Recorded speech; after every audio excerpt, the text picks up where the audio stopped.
Kalorke ang revelasyon ni Jessie Mendiola tungkol sa pinagdaanan ng relasyon nila ng asawang si Luis Manzano. Sa pinakabagong vlog ni Jessie sa kanyang YouTube channel, naglaro sila ni Luis ng Truth Order. May isang tanong na sobrang tapang. Describe the time you almost broke up with your spouse.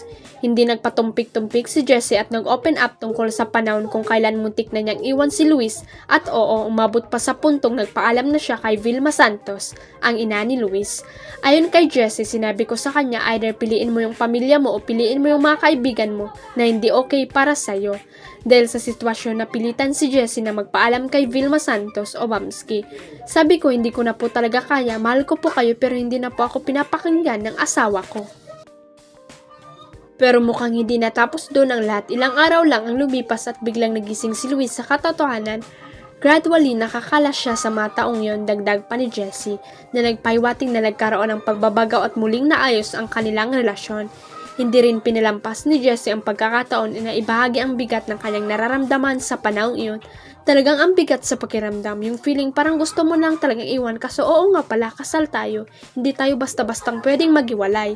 Ayon sa kanya, naniniwala siya na may dahilan ang Diyos kung bakit nangyari ito para mas lalo pa nilang mapatatag ang kanilang pagsasamahan.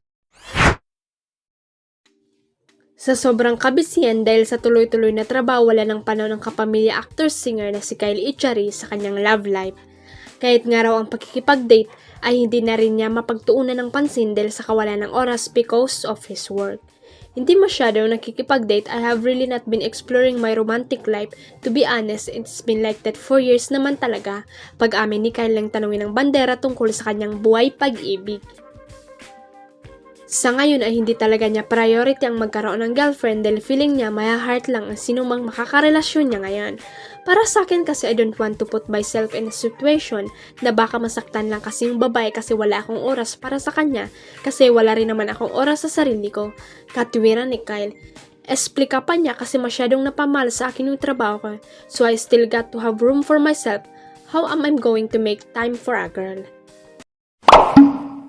Huwag kalimutang i-click ang subscribe button at i-ring ang notification bell para sa latest at legit chika updates.